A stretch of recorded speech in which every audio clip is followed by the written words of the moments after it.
La vidéo, il y a moins de 3 minutes. Dans un temps que tu as changé ma chemise, et puis ça a temps et puis nous avons fatigué.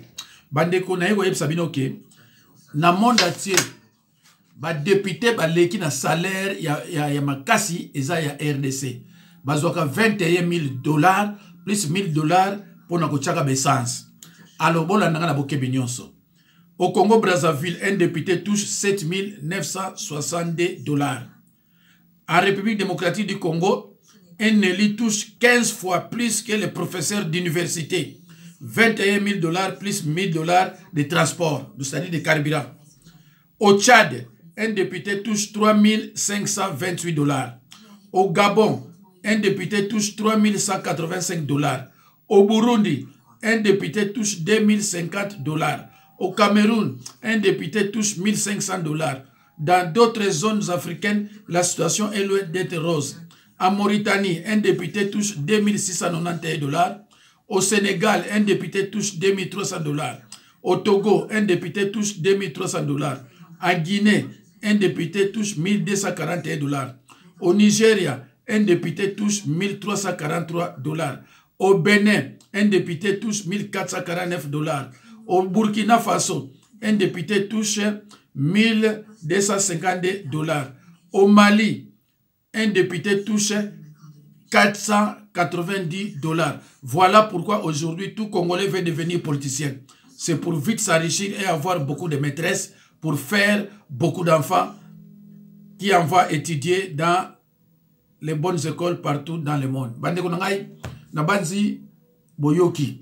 Vidéo oyo foko panzango partout pour na fongolaka ba jeune nyonso bazali miso. Boye bake mboka neti RDC. Un député a touché $21,000 plus $1,000 ya carburant, donc $22,000. Alors que le député a touché Mbosso, président de l'Assemblée, a touché $150,000. Président du Sénat, $150,000. Bas sénateur, $22,000.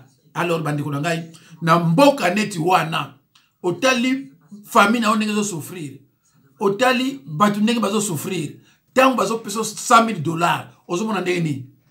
Tant bazo pesa $21,000. Okomi na basi belé bozo kotonga e komi tiko maluku na mbongo ya koyiba. Bozo sala ndenge na pona élection peut-être kozala na assemblée et kozala na peuple té ndemo saki na Congo central. Alors ba député wana ba ko voter mutu na bango. Alors so ba komi na moment wana ba pesa bango ba prime ya $100,000 pour ba voter mutu ya bango.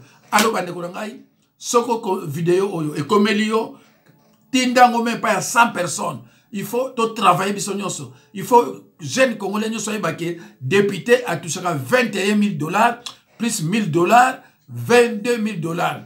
Donc na mboka o bazo déclarer passe ya ndengwana ba député ba l'équipe ba député français, ba l'équipe député allemand, ba l'équipe ba député belge, ba l'équipe ba député suisse na mboka o eza na passe oyo batu baza na problème ya kolia. Nzambe apambola bino bo panza vidéo oyo na Bakongo, na Équateur, na Kivu, na Bandundu, na Kisangani, na Équateur, partout panza yango, ba jeune ba comprendre, ba ko révolter tant bazo mona biloko aboye. Pour ce que vidéo à 30 minutes pour voir ta yango ya pour la méga. Yango to sala ba vidéo ya 2 minutes, 3 minutes pour balanda. Merci Nzambe apambola bino.